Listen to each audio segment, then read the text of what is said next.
국내 5대 방산업체 수주 잔액이 100조 원을 돌파한 것으로 나타났습니다. 우크라이나 전쟁을 계기로 K방산 제품의 높은 가성비가 부각된 덕분인데요. 관련해서 어떤 종목 이슈가 나오고 있는지 알아보시죠. 우크라이나 전쟁 이후 유럽 지역을 중심으로 급증한 무기 수요를 우리 기업이 빨아들이고 있습니다. 그중 K9 자주포 등을 만드는 한화 에어로스페이스의 수주 잔액이 52조 6,586억 원으로 절반 이상을 차지하고 있는데요. 최근 외국인 수급도 긍정적으로 들어오고 있습니다. 오늘도 빨간불 지켜주면서 0.2% 강보합권에 거래되고 있습니다. 국내 방위 산업체들의 수출 신화가 올해도 이어질 것이란 기대가 확산되고 있습니다. 전쟁이 장기화되며 국제 정세가 불안해졌고 유럽뿐만 아니라 미국과 인도, 동남아시아 등 각국이 앞다퉈 방위비 지출을 늘리고 있기 때문인데요. 이에 따라 방산업체의 작년 영업이익은 전년보다 많게는 2배 이상 늘었습니다. 그중 LIG 넥스원 역대 최대이익을 냈죠. 연이틀 강보합권에 거래되면서 68,300원 선 지나가고 있습니다.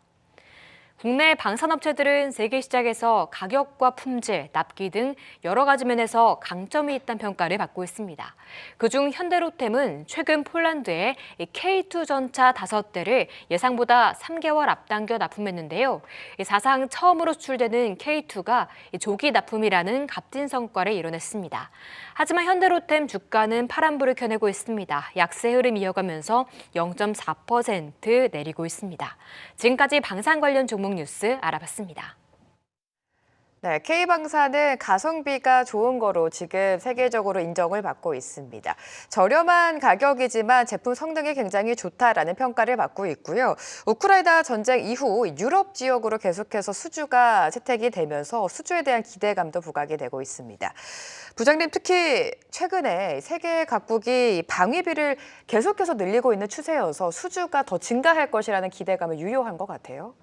그렇죠. 아무래도 네. 뭐 우리나라도 이제 항상 이 지정학적 리스크를 얘기할 수밖에 없는데 뭐 지금 뭐 빅중러, 뭐 북중러, 한미일 이렇게 우리나라도 이제 우리나라가 보면은 이제 반도지 않습니까? 이제 해양 세력이 있는 거고 대륙 세력이 있는데 아무래도 우리는 낀 세력이기 때문에 여러 가지로 조금 고민이 많을 거는 맞는 것 같고 그다음에 러시아 우크라이나 전쟁이 장기화되니까 계속적으로 이런 어떤 방위비 지출에 대한 고민들은 할 수밖에 없습니다. 그런 상황에서 우리나라는 계속 가성비 좋다. 그다음에 납기를 잘 맞춘답니다. 납기를 우리나라는 철저히 잘 맞추기 때문에 필요한 어떤 물자라든지 아니면 장비에서 이런 것들은 빨리 준비를 해놔야 되는 부분이기 때문에 그래서 우리나라 기업들이 호평을 받는 건 맞겠다라고 생각하는데 작년에 상당히 좋았는데 올해는 이제 이것도 이제 분명히 이렇게 말씀을 드릴게요. 이제 단기적으로는 지금 이제 수주 모멘트 계속 나와야 되는데 아직 그런 게 없잖아요. 그러니까 지금 수주 실적은 작년에 한 것들이 대부분 많아요. 100조 같은 경우가. 그래서 이후에 나와야 되는 모멘텀들이 좀 작동해야 되는지 아직 그런 모습이 안 보이기 때문에 중장기적으로는 좋지만 좋은 얘기들 많고 막 그렇지만은 단기적으로 이 부분에 대한 여기서 다른 섹터에 강한 섹터에서 수익률 제고가 여기 낮겠냐라는 거는 고민의 한 축이 있겠다라는 말씀을 드리고 싶고 뭐 K9 자주 하나 에어로스페이스 뭐 청궁 뭐 LIG 넥스원 근데 전투기 FA50 전투기 같은 경우 뭐 카이 같은 경우 뭐 여러 가지로 다 좋고 그런 부분도 있지만 역시나 이런 부분을 한번 생각해 보는데 최근에 폴란드하고 이제 폴란드에서 이제 추가적인 전차가 지금 독일한테 밀렸잖아요. 그러니까 독일 뭐 여러분 잘 아시면 전차 부대라고 하지 않습니까? 뭐 세계대전에서도 상당히 활약을 한 그러니까 전차가 상당히 월등한 입장인데 그쪽에서 아무래도 지정학적으로 가까운 유럽에 있는 회사들한테 간 게 아닌가라고 생각을 하기 때문에 이런 부분은 계속적으로 뚫고 나가야 된다. 그런 부분에서 북아프리카나 동남아시아나 남미라든지 이쪽으로 어떤 수주를 좀 확 다양화하는 모습들이 좀 이루어지고 있고 그런 쪽에서 좀 추가적으로 나와야 되지 않을까. 그래야지 단기적인 움직임이 좀 활발하지 않을까라는 생각을 갖고 있습니다. 이미 수주 잭팟이라고 표현이 될 정도로 국내 방산업체 수주 잔액이 100조 원을 돌파를 했고요. 올해도 이 수주가 계속해서 진행될지는 지켜봐야 될 것 같습니다. 앞서서 해외 시장 언급을 해주셨는데 전쟁 이후 러시아의 위상이 좀 달라지고 있는 것은 사실입니다. 동남아 시장에서 러시아가 좀 장악을 했다면 지금 그 자리를 한국이 메우고 있는 추세인데 방산주 지금 이 시점에 담아도 될까요, 부장님?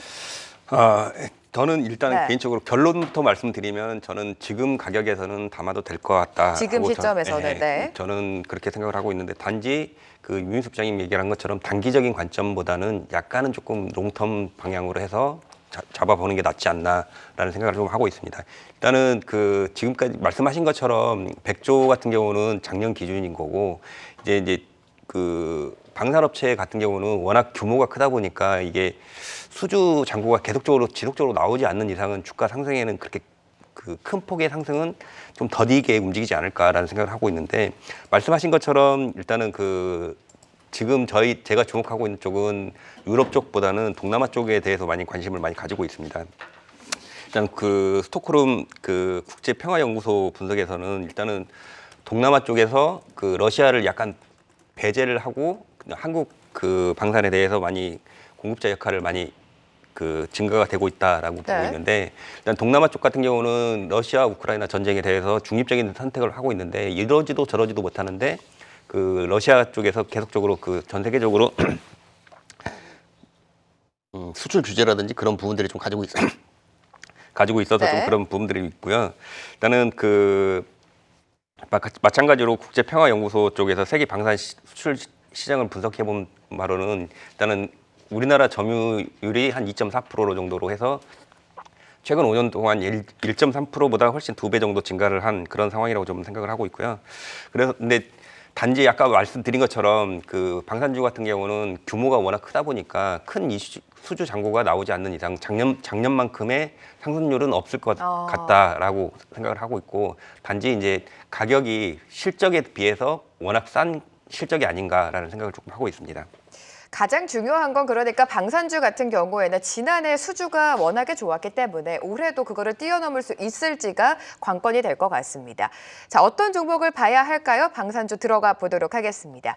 류민수 부장님은요, 하나 에어로스페이스를 가지고 오셨고 지금 부장님 하나 에어로스페이스가 한국 항공우주를 제치고 방산주 시총 1위를 들어왔다고 합니다. 역대 최대 수주를 기록을 했는데 올해도 수주가 좀 탄탄할 수 있을까요?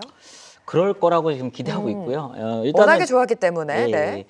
동사가 이제 빅4 중에서 이제 주가 흐름이 가장 좋았어요. 가장 좋았고 아까 말씀드린 100주 중에 한 절반 정도가 수주 잔고가 하나 에어로스페이스가 동사가 차지하고 있었던 부분 그런 부분 때문에 더 견고하지 않았나라고 생각을 하고 있고 물론 이제 뭐 자주포라든지 뭐 여기가 이제 뭐 전차는 현대 로템이지만 장갑차 그러니까 레드백 장갑차라고 있는데 이쪽에서 또 호주 쪽에서 이제 수주 다른 나라하고 이제 수주 경쟁을 하고 있는 부분 이런 부분들이 계속적으로 어떤 긍정적인 어떤 모멘텀을 작성하고 있지 않았나라 생각을 하고 있는데 오늘은 이 동사를 볼 때 이런 어떤 방산보다는 우주항공 쪽에 좀 접근을 좀 말씀을 드리고 싶은데 일단은 제가 좀 찾아보니까 리포트도 좀 찾아봤어요. 그래서 작년 12월에 항공우주연구원으로부터 한국형 발사체 고도화 사업, 발사체 총괄 주관 제작 사업은 일단 수주를 했고요.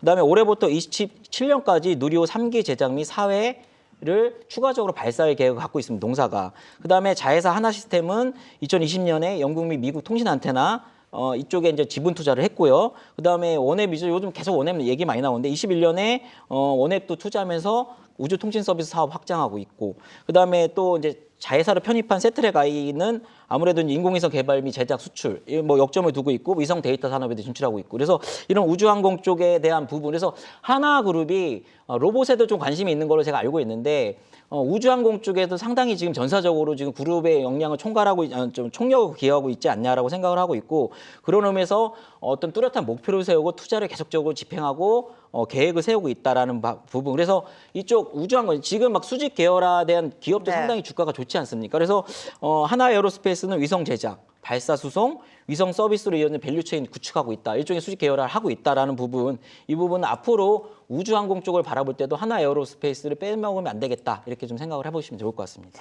하나 에어로스페이스는 방산도 방산이지만 말씀해 주신 것처럼 우주항공의 호재도 빼둘 수가 없습니다. 두 마리 토끼를 갖고 있는 하나 에어로스페이스에 대한 투자 전략 들어봤고요. 부장님의 종목도 만나보도록 하겠습니다. 방산과 관련해서 LIG 넥스원 가지고 오셨습니다. 지난해 LIG 넥스원 같은 경우에는 구미 공장을 또 증설을 했기 때문에 이에 대한 매력도가 또 부각이 되고 있고요. 올해 수주도 좀 기대해 볼 만하다라는 긍정적인 리포트들이 나오고 있는데 어떻습니까, 부장님?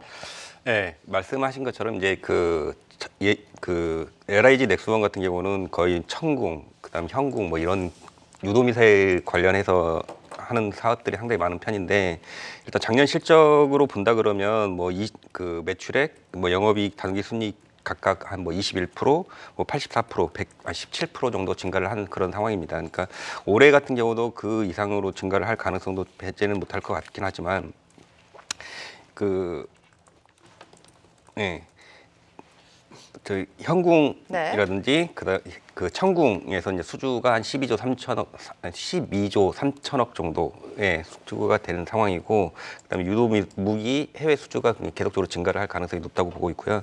그다음에 얘네들이 그 LIG 넥스원 같은 경우가 이제 앞으로 계속적으로 그 개발을 해 나가고 있는 게 이제 그 유무인 복합 체계, 그러니까 드론에 대해서 상당히 많이 투자를 하고 있습니다. 그리고 최근에 보면 국방부 쪽에서 한 100대 정도 그 수주 관련해서 그 발주를 낸 걸로 알고 있는데 이게 LIG 넥스원이 아닐 수도 있긴 하겠지만 충분하게 가능성이 있을 것 같습니다. 그리고 최근에 보면은 그 뭐 수급적인 부분에서도 외국인들이 계속적으로 매수를 해오면 실적에 비해서 약간 저평가된 상황이 아닌가라는 생각을 해서 앞으로 상승을 할 가능성이 높다고 보고 있습니다.